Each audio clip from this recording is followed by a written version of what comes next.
What's up, guys? We're back with another Transformers Generation Studio Series figure breakdown, and today we have a very special one. We got Studio Series number 78, Transformers Revenge of the Fallen Sideswipe.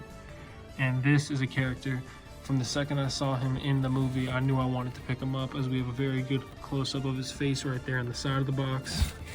On the back as well, as you see, we have a fully licensed GM vehicle, as he does have that Stingray alternate mode.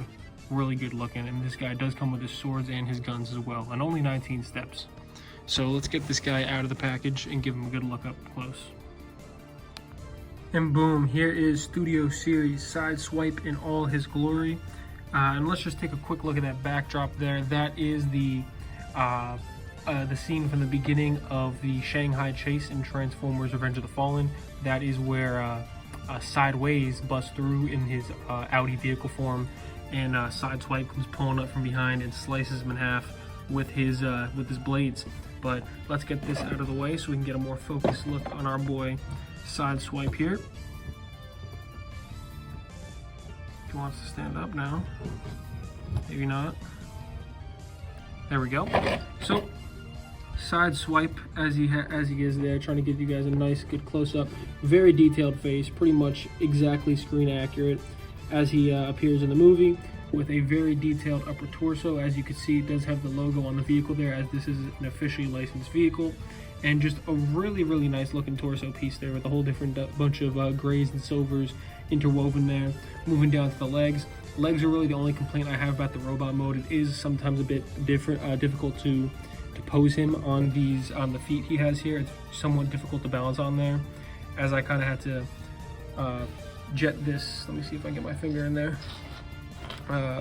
Separate this area a little bit, just kind of give him a little bit more leverage to stand on. It's supposed to be clasped shut, I believe, but I did it kind of just to get him in somewhat of an action pose here. But really not that big of a deal. Spinning him around though to look at some of the arms and detailing on the plates there on the side. Those cuts are not actually on it. That was actually from when I was getting out of the box, but it does give him somewhat of a more rugged look. But really nice looking figure here. Beautiful paint application with this really standout silver gunmetal paint. And just giving him a look from behind. Obviously not the prettiest back piece there, but for all intents and purposes, it does close up pretty well considering the size of this figure. As you can see, it's not too big of a backpack there. It does condense pretty well for what this guy is. And then just as a final detail, if you didn't want to have, let's see if that focuses, if you didn't want to have the swords on, it comes with these two pistol pieces, which are very nice pistol pieces as well. And here is Sideswipe next to the counterpart Sideways. Although this Sideswipe is, I guess, Dark of the Moon, it serves just as well being the Revenge of the Fallen one. But as you can see, he fits right in, well, they fit in right together, and man, this Sideways figure, just beautiful figure. If you guys check out my review on this guy, if you haven't seen so already, and you might be interested in picking him up, but we're focusing on this guy here. Two very complementary figures together, obviously, as you see that nice contrast in that silver and the black, but just really two great figures.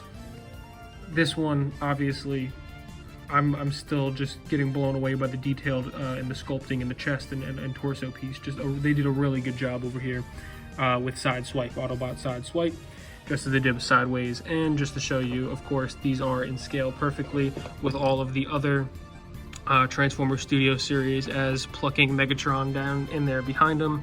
Megatron being I believe a Voyager, maybe a Leader. I may be wrong with that, but I believe it's a Voyager. As you can see though, in scale, all three of them, as they always are with the Studio Series.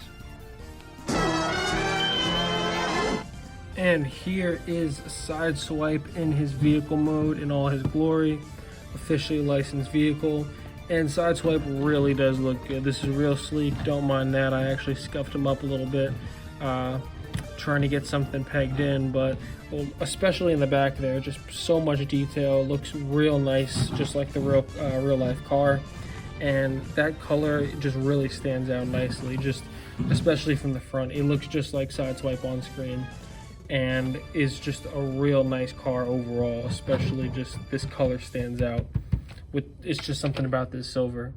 But Sideswipe is looking very good in vehicle form. and just comparing him alongside his fellow Studio Series Dark of the Moon Autobot pal, there is SIDESWIPE next to Mirage. Looks great in scaling as always. And I know Crosshair's never met SIDESWIPE and Mirage on screen, but I pulled in both fellow Dark of the Moon Mirage, and we have Last Night Studio Series Crosshairs, just to show you a comparison of the vehicles together. And as you can see, just like all Studio Series, say this in every video, they all scale really, really nice together. And they all are really nice looking cars. All in all, I do think this SIDESWIPE is a pretty fantastic figure. Despite some annoyances I have to say with the transformation, the real annoyances I have with this are these two pieces popping off and being absolutely impossible to put back on. And they are somewhat difficult to rotate around for the transformation, but I'm sure that's something I'll get used to. I've only transformed this guy literally once or twice. So other than that, I really have no complaints about this figure. It is a really, really beautiful figure, especially, like I said, that paint really just sticks out. It is the iconic SIDESWIPE color, and the backpack, although it looks a little awkward from that angle, it does compress really nicely for all that SIDESWIPE does have going on. He has those little fin-like things that you can adjust behind his arms, and he does, of course, come with both the swords and the blasters, which make this guy a really fun piece to pick up. You can get a lot done with this guy in terms of posability, action stuff. There's a lot to do with this figure, and there's a lot to love, especially, again, with that real nice head sculpt. But all in all, that's really all I have to say about SIDESWIPE here. Again, 100% recommend picking him up if you can. This is Studio Series SIDESWIPE from Dark of the Moon. And that's all I have to say about this guy. Any feedback is appreciated. Likes, dislikes, comments. Let me know below. And until next time, I will see you guys later. Peace.